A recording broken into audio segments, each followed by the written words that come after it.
Hello friends. तो आज हम लोग देखेंगे कि डिसीशन मेकिंग क्या होता है। ठीक है।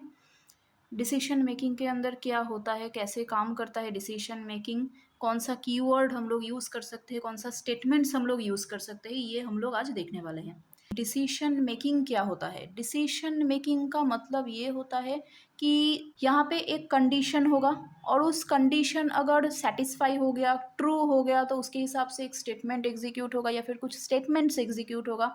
और अगर फॉल्स हो गया तो उसके हिसाब से कुछ दूसरा स्टेटमेंट्स एग्जीक्यूट होगा। तो मतलब डिसीशन मेकिंग के अंदर जनरली एक कंडीशन होता है। एक कंडीशन हो सकता है, उसके ज़्यादा भी कंडीशंस हो सकते हैं। ठीक है। तो वो कंडीशन अगर सेटिस्फाई हो गया तो कुछ स्टेटमेंट्स यहाँ पे एग्जीक्यूट होगा। तो ये कंडीशन अगर ट्रू हो गया तो उसके हिसाब से कुछ स्टेटमेंट्स हम लोग यहाँ पे एग्जीक्यूट करेंगे। और अगर फॉल्स हो गया तो उसके हिसाब से कुछ स्टेटमेंट्स हम लोग देने वाले हैं। ठीक है। अगर ये कंडीशन सेटिस्फाई हुआ तो उसके हिसाब से कुछ स्टेटमेंट्स एग्जीक्यूट होगा। एक स्टेटमेंट भी एग्जीक्यूट हो सकता है, एक से ज़्यादा स्टेटमेंट भी हो सकता है। और अगर ये फॉल्स हो गया तब भी कुछ स्टेटमेंट्स यहाँ पे एग्जीक्यूट होगा। तो ये जनरली होता है डिसीशन मेकिंग। अब ये डिसीशन मेकिंग के अंदर इफ स्टेटमेंट्स हो सकता है, स्विच के स्टेटमेंट्स हो सकता है, लूप स्टेटमेंट्स हो सकता है। तो ये सारे स्टेटमेंट्स, ये तीनों स्टेटमेंट्स ही कुछ कंडीशन के ऊपर डिपेंड करके काम करता है। ठीक है। तो अभी हम लोग देखने वाले हैं कि इफ स्टेटमेंट्स कैसे काम करता है। ठीक है। तो generally if statement by directional branching statement में आता है। ठीक है।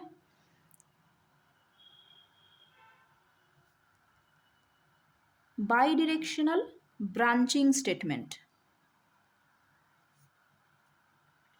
इसके अंदर आता है इफ स्टेटमेंट्स। तो ये बाई डायरेक्शनल ब्रांचिंग स्टेटमेंट में क्या क्या स्टेटमेंट होता है? पहला तो होता है इफ स्टेटमेंट।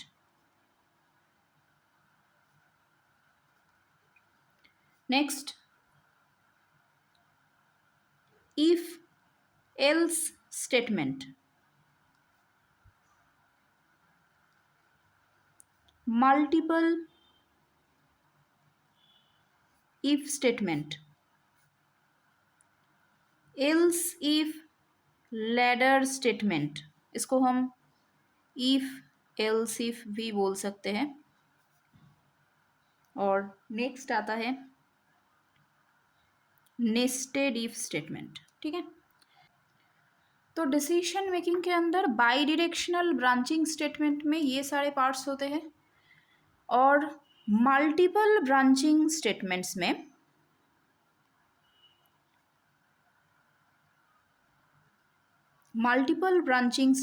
होता है स्विच केस स्टेटमेंट। ठीक है। बाई डायरेक्शनल ब्रांचिंग स्टेटमेंट में आता है इफ स्टेटमेंट, इसको हम ओनली इफ भी बोल सकते हैं। If else statement, multiple if statement, else if ladder, या फिर इसको हम एल्स इफ भी बोल सकते हैं, एंड नेस्टेड इफ। ठीक है। और मल्टीपल ब्रांचिंग स्टेटमेंट में आता है सिर्फ स्विच केस। और लूप क्या होता है वो हम लोग अलग से देखेंगे। तो वो मैं यहाँ पे डिस्क्राइब नहीं करने वाली हूँ। और स्विच केस का भी एक अलग सा वीडियो होगा, वहाँ पे स्विच केस क्या होता है, कैसे काम करता है, उस वीडियो में आप लोग देख सकते हैं। तो पहला है सिंटैक्स ऑफ ओनली इफ। तो ओनली इफ स्टेटमेंट हम लोग कैसे लिख सकते हैं, ये इसका सिंटैक्स क्या होता है, ये अभी हम लोग देखने वाले हैं। पहले हम लोगों को स्टार्ट करना पड़ेगा इफ से। ठीक है। इफ से हम लोग कोई भी कंडीशन स्टार्ट कर सकते हैं बाई डायरेक्शनल ब्रांचिंग स्टेटमेंट में। तो इफ, ठीक है, उसके बाद होता है कंडीशन। ठीक है। अगर ये कंडीशन सेटिस्फाई हो गया या फिर ट्रू हो गया, ठीक है, तो उसके हिसाब से यहाँ पे कुछ स्टेटमेंट्स एग्जीक्यूट होगा। यहाँ पे एक स्टेटमेंट भी हो सकता है, एक से ज़्यादा स्टेटमेंट भी हो सकता है। तो इफ के बाद कंडीशन होगा, अगर ये कंडीशन ट्रू हो गया तो ये स्टेटमेंट्स एक के बाद एक एग्जीक्यूट होगा। तो ये सिर्फ ट्रू के लिए है। ठीक है। तो अगर ये कंडीशन फॉल्स हो गया तो इसका कोई अलग सा कुछ स्टेटमेंट्स यहाँ पे एग्जीक्यूशन नहीं होगा। ठीक है। तो इफ़ कंडीशन ये अगर ट्रू हो गया तो उसके हिसाब से कुछ स्टेटमेंट्स एग्जीक्यूट होगा, ठीक है। तो यही है syntax of only if statement. Next, syntax of if L statement. अब इफ एल स्टेटमेंट में क्या होता है, देखो, इफ कंडीशन, ठीक है। तो इफ के बाद यहाँ पे एक कंडीशन होगा, अगर ये कंडीशन सेटिस्फाई हो गया, अगर ये कंडीशन ट्रू हो गया तो इसके हिसाब से कुछ स्टेटमेंट्स यहाँ पे एग्जीक्यूट होगा, ठीक है। अच्छा, तो ये कंडीशन अगर फॉल्स हो गया तो देखो, फॉल्स के लिए यहाँ पे कुछ स्टेटमेंट्स एग्जीक्यूट नहीं हो रहे थे, पर यहाँ पे इफ एल स्टेटमेंट में फॉल्स के लिए कुछ स्टेटमेंट्स एग्जीक्यूट होगा, क्योंकि इसका सिंटैक्स ही वैसा है, ठीक है। तो अगर ये कंडीशन फॉल्स हो गया तो फॉल्स के लिए यहाँ पे एल स्टेटमेंट एग्जीक्यूट होगा। तो अगर ये कंडीशन ट्रू हो गया तो इसके हिसाब से कुछ स्टेटमेंट्स यहाँ पे एग्जीक्यूट होगा, और अगर ये कंडीशन फॉल्स हो गया तो ये स्टेटमेंट्स एग्जीक्यूट नहीं होगा, ये चला आएगा एल्स के अंदर, और एल्स के अंदर जितना भी स्टेटमेंट्स रहेगा वो सारे एग्जीक्यूट हो जाएंगे, ठीक है। तो ये था syntax of if else statement. तो नेक्स्ट क्या है, देखो, syntax of multiple if statement, ठीक है। Multiple if and else if ladder, ठीक है। तो multiple if statement and else if ladder ये तभी हम लोग प्रोग्राम में यूज़ करेंगे जब एक से ज़्यादा कंडीशन होगा, ठीक है। तो मल्टीपल इफ का सिंटैक्स क्या होता है, पहले देखो इफ स्टेटमेंट, उसके बाद कंडीशन, अगर ये कंडीशन सेटिस्फाई हो गया तो ये स्टेटमेंट्स एग्जीक्यूट होगा, फिर जाके नेक्स्ट इफ का जो कंडीशन है वो चेक करेगा यहाँ पे, और अगर ये कंडीशन सेटिस्फाई हो गया तो ये स्टेटमेंट्स एग्जीक्यूट होगा। तो मल्टीपल इफ, इसका मतलब multiple times only if statement यहाँ पे एग्जीक्यूट हो रहा है, ठीक है।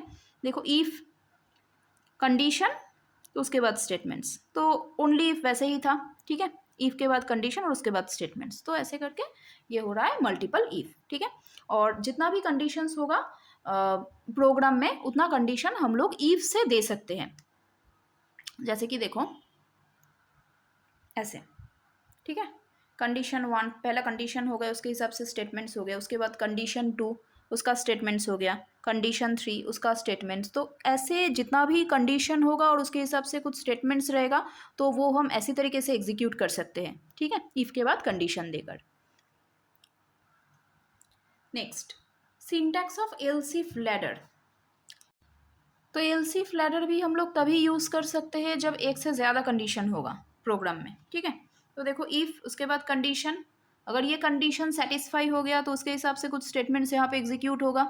नेक्स्ट, सेकेंड जो कंडीशन होगा, ठीक है, वहाँ पे इफ़ के पहले एल्स होगा, एल्स इफ़, फिर नेक्स्ट कंडीशन में एल्स इफ़, फिर नेक्स्ट कंडीशन में एल्स इफ़, तो ऐसे करके एग्जीक्यूट होगा। तो देखो, एल्स इफ़ फिर कंडीशन 2 उसके हिसाब से कुछ statements, else if condition 3 statements, तो ऐसे तरीके से जितना भी कंडीशंस रहेगा वो सब हम लोग ऐसे देंगे, ठीक है। एल्स इफ फिर नेक्स्ट कंडीशन, फिर एल्स इफ नेक्स्ट कंडीशन, ठीक है। तो ऐसे हम लोग दे सकते हैं। अच्छा, तो multiple if and else if ladder दोनों स्टेटमेंट ही हम लोग एग्जीक्यूट कर सकते हैं जब एक से ज़्यादा कंडीशंस हो प्रोग्राम में, ठीक है। लेकिन इन दोनों के बीच का डिफरेंस क्या है फिर, ठीक है, कुछ डिफरेंस होगा ना, क्योंकि मल्टीपल इफ़ ये भी एक से ज़्यादा कंडीशन में हम लोग एग्जीक्यूट कर सकते हैं, तो एल्स इफ लैडर ये भी हम लोग एक से ज़्यादा कंडीशन में दे सकते हैं, ठीक है। तो डिफरेंस क्या है, डिफरेंस यही है कि जब मल्टीपल इफ़ एग्जीक्यूट होता है तब जितना भी कंडीशंस है वो सब चेक करता है। मान लो कि पहला कंडीशन जो होगा वो ट्रू हो गया, यहाँ पे जितना सारा स्टेटमेंट्स है वो एग्जीक्यूट हो गया, ठीक है। तो अगर ये कंडीशन सेटिस्फाई हो गया, इसका मतलब नेक्स्ट कंडीशन चेक करने की कोई ज़रूरत नहीं था यहाँ पे, ठीक है। तो मल्टीपल इफ में क्या होता है, अगर ये कंडीशन सेटिस्फाई हो भी गया फिर भी नेक्स्ट जितना भी कंडीशन है वो सारे के सारे चेक होंगे, ठीक है।